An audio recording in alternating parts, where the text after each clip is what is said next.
उमरकोट में Sindh action committee की जानिब से बहरिया टाउन और सिंध दुश्मन मंसूबों के खिलाफ प्रेस क्लब के सामने एहतजाजी धरना दिया गया। धरने में सिंध एक्शन कमेटी के मरकजी रहनुमाओं ने शिरकत की। इस मौके पर डॉक्टर कादर मक्सी का कहना था कि सिंध धरती पर किसी को कब्जा करने नहीं देंगे।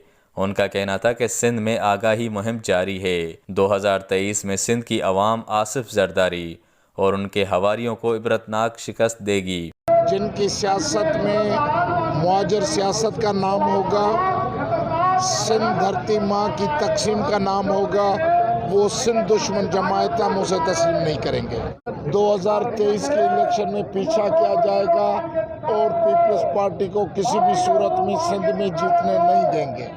रियाज चांडियो का कहना था कि सिंध के हजारों एकड़ जमीनों पर बहरिया टाउन के मलिक रियाज ने जरदारी टोले के साथ मिलकर कब्जा कर रखा है। मकामी लोगों को बेघर कर रहे हैं, उनके गोठ और कब्रिस्तान मिसमार कर रहे हैं। जुल्म और बर्बरियत का ये कानून है कि हम अगर पुरअमन एहतजाज करते हैं तो हम पे FIR हैं।